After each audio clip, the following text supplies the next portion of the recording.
Hi everyone, welcome back to the channel, talking all things Tottenham with me, Kieran. So today we're going to talk about the game yesterday against Fulham, a 1-0 victory that keeps us in the hunt for a top 4 spot. And all round, a performance that's causing mixed reviews amongst Spurs fans. So we end our run of away defeats. VAR continues to cause controversy. So without further ado, let's get into it. If we start with the lineup, obviously Hugo in goal. Centre-back pairing of Toby and Sanchez, who remained together after that win against Burnley. Full-backs, we made a couple of changes there. So Reguilon drops to the bench and Davies comes in at left-back.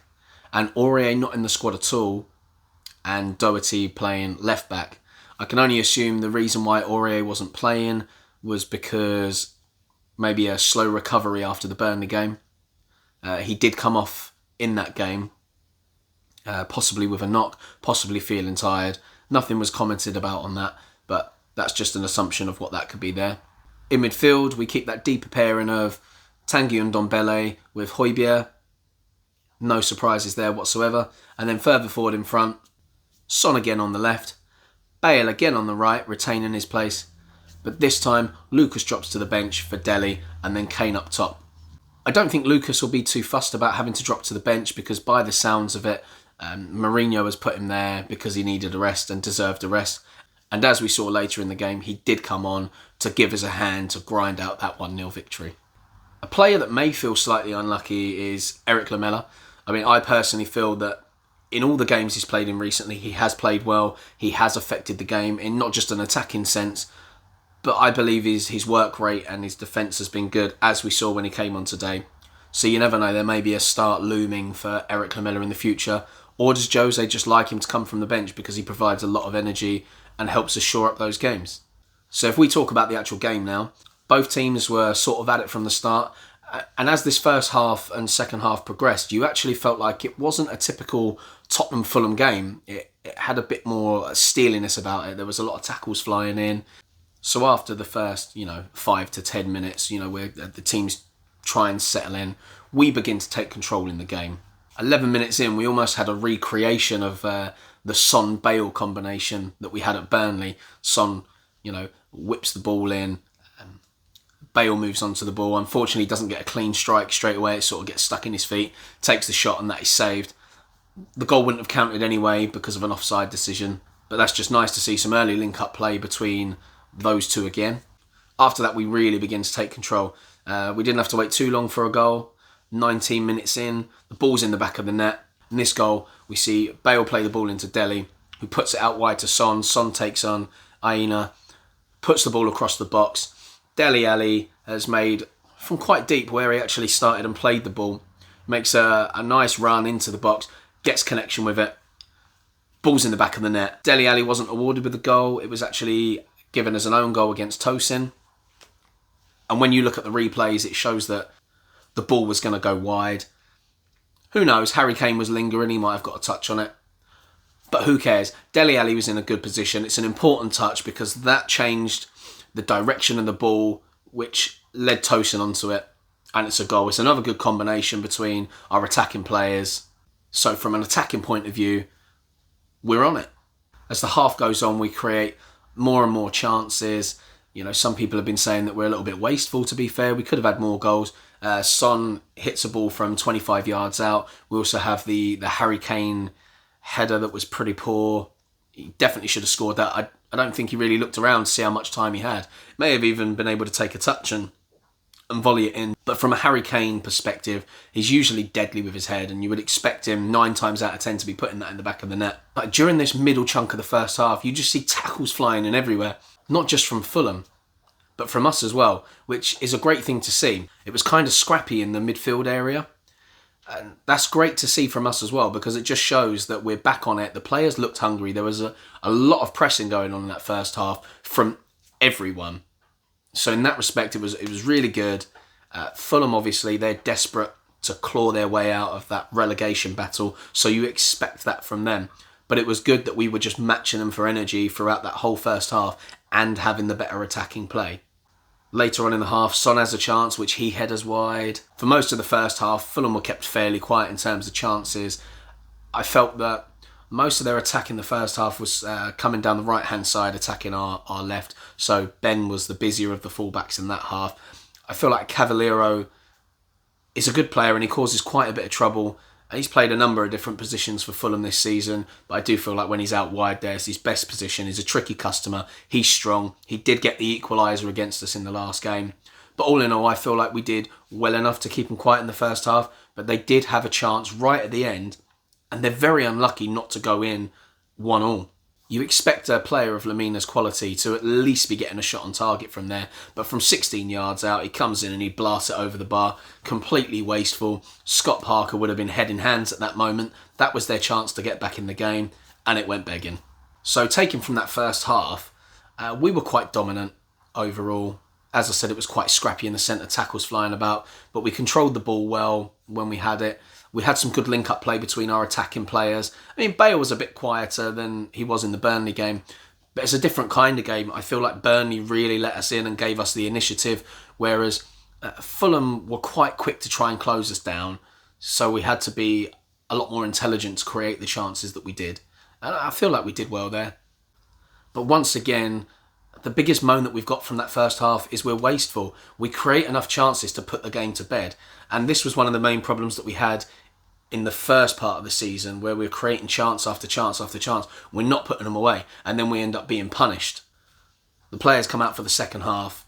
You see them set up, and Fulham, as you would expect, kind of tweak a bit. There's no player changes, but there's a slight change in shape because we absolutely dominated them in that centre, because we had 3 players coming onto their 2, so they really got overrun in those areas, which is probably why you saw rash challenges from them as well, because they're having to work so hard to cover the ground as we're passing the ball around them.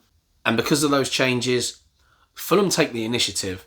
I mean, we still created chances in this half, but you feel like Fulham were desperate to get out of that, and they kind of had that Scott Parker feel about them. They really pushed themselves, not just in the tackle, there was some good play. And if anyone's going to get him out of this trouble, it's going to be Scotty Parker. Like, we know him from his time at Spurs, not just as a player, but a coach for us as well. And they just reflected the values of Scott Parker on the pitch. And if anything, they will feel really hard done by that they didn't come away with at least a point from this game. Because they were dominating us so much, it does lead Jose to have to make some changes. And we did have a worrying spell just before the substitutions. They have a couple of chances, a header that Lloris tips over the bar. He then has to make another save down to his left. I don't think he knew too much about it. It was just natural reactions. And that's one thing that I would say Hugo has been really good at over the past. And it just goes to show that he's still an important guy for us. He still makes those saves when he needs to. So this could be him coming out of that shaky period. Although he has these couple of saves that are really good, a minute later, Fulham have the ball in the back of the net.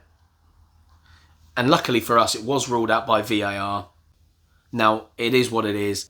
We will talk about VAR a little bit after this, but we'll now just talk about what we did to then change the game. So 67 minutes, we see Dele come off for Musa, and we also see Bale come off for Lucas. I don't think this changes just because of the way we were playing. It's also because Dele and Bale haven't had the most amount of game time, so especially in a game like this where we're having to work really hard to protect the lead, players that haven't had loads of game time, they're going to be the first to sort of wear down and become tired. So this is a sensible move from us. However, I feel like these substitutions maybe weren't the best, because it wasn't like for like to create more energy and momentum in the game. We actually took off 2 attacking players and only replaced them with 1. And I feel like this was almost counterproductive, because it invited Fulham on more. Obviously, we had more bodies to then defend the line, but the problem was Fulham had 1 less player to worry about further up the pitch, which meant more of their players can then advance and press onto us and help them within the attack. But Jose obviously noticed this, because he then makes another substitution, and one that I'm very glad he did, and I feel like that did change the game. Not back in our favour, but it created more balance in the game, and I feel like, as well as Fulham being a threat, it also made them think a bit, which in turn changed the way they were playing. We saw more long balls coming in from them, rather than sort of like that creative play in the middle of the park that we were seeing from them. And that change was Tanguy for Lamela. Tanguy Ndombele is a player that we're used to seeing go off in games. He has become a lot fitter. He can survive the minutes. But of the players that you want back there, I mean, Musa had only just come on, so he's not going to go off. And it's very, very, very, very rare you will see Hojberg go off. I mean, the guy would have to have a spear through his heart before he comes off that pitch. The guy's an absolute warrior. And he protects us a lot better than Tanguy does. And we know what Lamela's like. He's relentless. He attacks. He defends. The guy loves a challenge. And we did see him sliding about a fair bit. And we didn't have to wait long. 4 minutes after coming on, Lamela makes this lovely run down the right-hand side, doing that Lamela soul roll that I've spoke about a few times. He beats 3 players along the byline. He turns to look back inside. There isn't really anyone there approaching the ball. He does his best to poke the ball through and it's cleared away. But great play by Lamela and a great substitution in my opinion. 83 minutes in, we have another great move, a bit of team play here. Sissoko to Son to Lamela, who plays a ball through for Harry Kane. Areola spreads himself and makes another save. And really for us in that second half, I wouldn't say there was loads of positives in terms of the way we play in attack. But I feel defensively we can hold our heads high from that. We have come away with the win. And I wouldn't say the plan has necessarily worked. I just feel like we adapted our game to the way they were playing and the way they came out. If we just talk about players that deserve a shout out, if you look at Fulham, Lookman was causing us problems all day. I feel like he's a very good player. And I think Sky Sports actually gave him man of the match. I think BT gave Dele man of the match for us. And it's not often we see a man of the match come from the losing team. But on the balance of things, you know, between Lookman and Dele, I think either one of them could have got man of the match. So I can see why Sky have given him man of the match there. When they were talking at the end of the game, they actually pulled up a little, not stat chart, but the rankings. Even though he didn't play the full game, Dele was actually very high up. He was first for a lot of things and second for others. So for us, he was a huge contributor throughout the game. So if we talk about Hugo Lloris, he's obviously had a little bad patch. And I also completely forgot to say the other day that, you know, Hugo's now got 100 clean sheets for us. So well done, Hugo. But as we're talking now, he actually has 101. He did make a couple of decent saves at crucial moments in the game. I feel like had Fulham gone on to score, sort of around the 60-minute marker where they were really piling the pressure on us, that could have completely turned the game around and given them the confidence to go on and score another goal. So we really have to credit Hugo for staying awake in this game because he didn't have too much to do in the first half and he's definitely kept us in it and helped us go on to win the game. One player that I was really impressed with today, and he had a really good game against Burnley, is Davidson Sanchez. He gets a lot of stick from Spurs fans. He's not good enough, blah, blah, blah. He's still young in terms of a centre-back. And he came through a very good academy at Ajax. He's had a rough time at Spurs, especially since Vertonghen left, who undoubtedly has been his best partner in a Spurs shirt so far. But the guy will mature. The more he plays, the better he will get.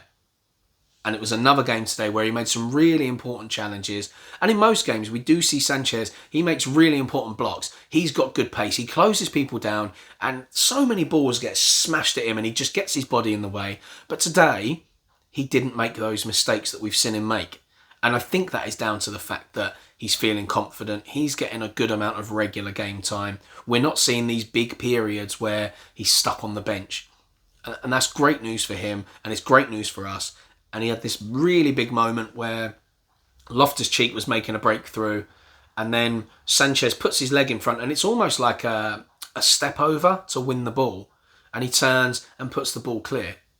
So well done, Sanchez. And hopefully we see more of a run. So if there is going to be a change, it could be Toby for Eric.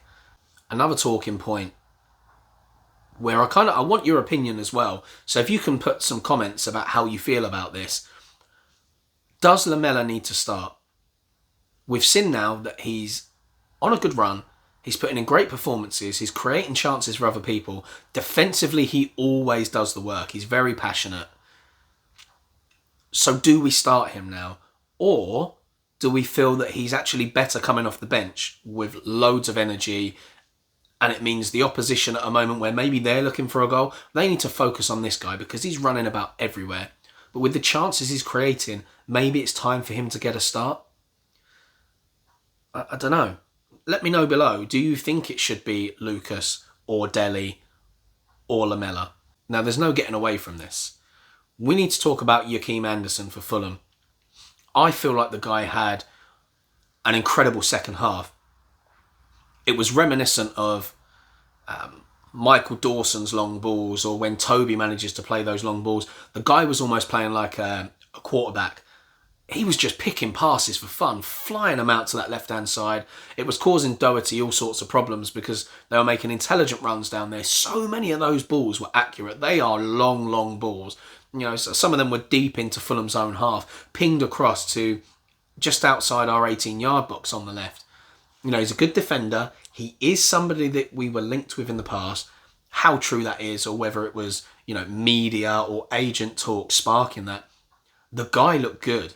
Is Andersen a player that you would like us to take a look at? Do you think he's worth a punt? Could he help us in defence? I don't know. It's another one. Put your comments below. I want to know what you think.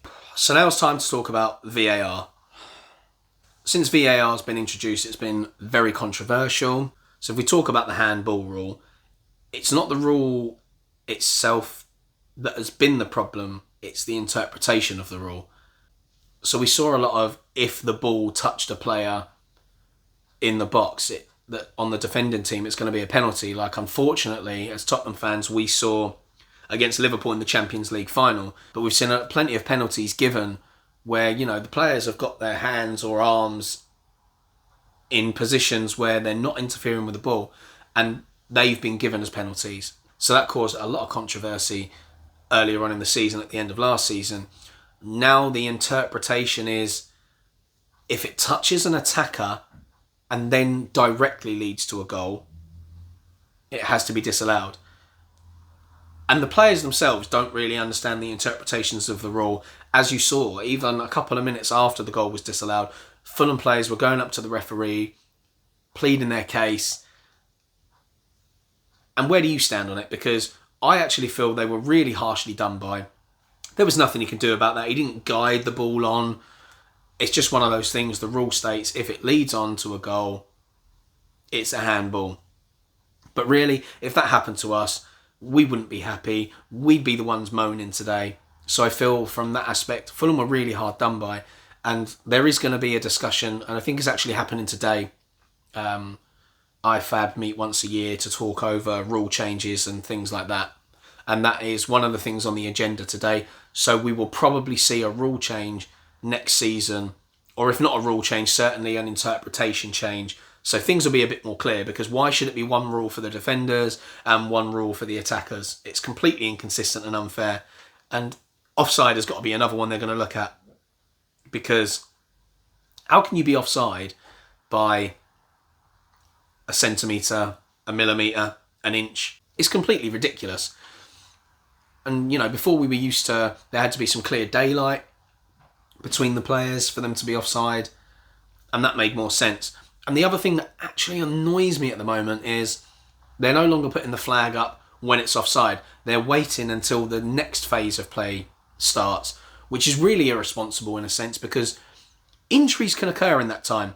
If the ball carries on when it's offside, the play continues, the defenders and attackers are still throwing themselves at the chances, they're throwing the challenges in, and it can cause injuries where the whole thing can be stopped with an offside flag. So please, please, please, have a look at that, have some common sense, and change it, because it's ridiculous.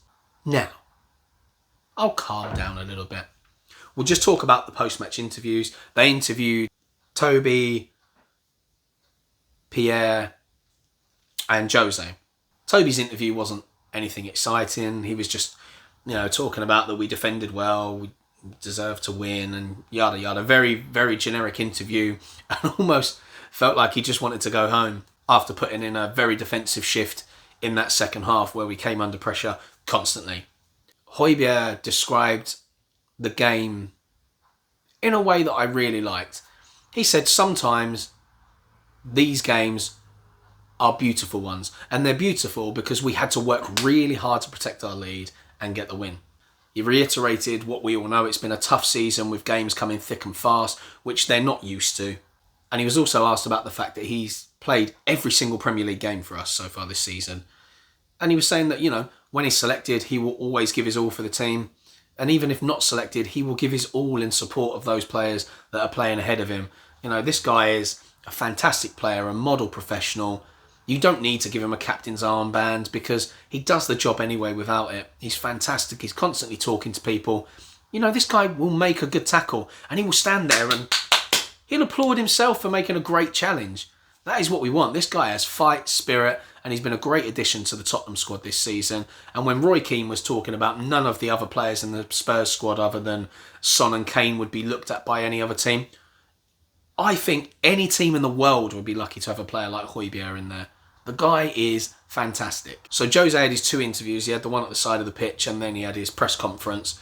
I'll just merge what he said into one from the 2. He spoke about the fact that we had a really good first half. He conceded the fact that in the second half they came out and were on top. But he said that's why he made the changes. He put them on and he felt like there was a revived energy into the game. He commented on the fact that Dele started because Dele deserves to start. It was not a gift. He's been training well. He's fit. He also said that Lucas did need a rest because he's played the minutes at the moment and he's been playing very well at a high intensity. But he still came onto the pitch. He just didn't feel like he could start the game and, have a large portion of the game. He was asked again about the top 4 chances. He said, I don't want to talk about the table. I just want to win the next game. And which is true, because if he keeps looking at the table, we might forget about the Europa League. He might forget about the League Cup final. So it's a good attitude to have, as I said in the last video. Just win. That's all he wants to do. Win, win, win, win, win. And the position will take care of itself. We still have to rely on teams around us to drop points. And he's an intelligent guy. He knows that. We could win all of our remaining games. But if everyone above us wins their remaining games, we're not going to finish in the top 4. So it doesn't matter how well we play. We just need to win. Wins put pressure on other teams. He was asked about the Fab 4, finally getting a start together. So that is Dele, Son, Bale and Kane. I don't think he likes that term Fab 4. We have a lot of attacking talent and he did reiterate that. He said that he's got 8 great players. So he also mentioned, Lamela, Bergwijn, Vinicius. He also spoke about the fact that we have, Winks on the bench, Sissoko on the bench. He's reiterating that we have a great squad. So although in his last interview against Burnley, he didn't want to talk about Roy Keane and our players being average, he did it today instead. So it doesn't become like this feud and doesn't fuel the fire there. That is him saying that our squad and our players are above average. So he spoke about the fact that we do need to use the squad. So he said that the players are, talented, working hard, training well. And the reason for the rotation is that we have to use them. There's a season with so many games. And he also gave a mention to Hugo Lloris, saying that there was important saves, a critical time. What else did he say? Oh, he also said that in the last 10 minutes of the game, that we had the better chances and we were sort of back in control of the game. I don't really see it that way. I do feel like we had better chances, that's true. But I don't feel like we were really in control. It was more tit for tat. Them having chances, us having chances. Ours just happened to be better. But there is no doubt that Jose will be happy that we've come away with the points. Next up we have Palace on Sunday, and that is a home game. So Sunday the 7th, and that is a 7:15 kickoff. Palace are sitting in 13th place at the moment, and they're having mixed form. From their last 6 games, they've got 2 wins, 2 draws, and 2 losses. Are they there for the taking? What do you think on that one? What are your predictions for that game? I just want to have a quick talk about fans. Now, I'm a member of many of the Facebook groups. And across the board, you see very different opinions. Now, this morning I saw a lot of people moaning, saying Jose needs to go. The performance was terrible. And I think some fans are very quick to jump on a game where we didn't have too much of the ball in the second half and say, we're bad, blah, blah, blah. That's not the case at all. Fulham was simply rejuvenated and hungry in that second half. We didn't play bad. It was just the fact that Fulham played really well. Like in the first half, there would have been Fulham fans saying, oh, we're rubbish, blah, blah, blah, blah, blah. Spurs are just coming at us. And it's not that Fulham were bad. It's the fact that we were playing really well. And it just flipped in the second half. You know, we weren't bad. It's just Fulham had this energy about them, this hunger. They were doubling up on our players, fighting to win that ball. They just pressed hard. They got the ball back. They recovered. They moved on.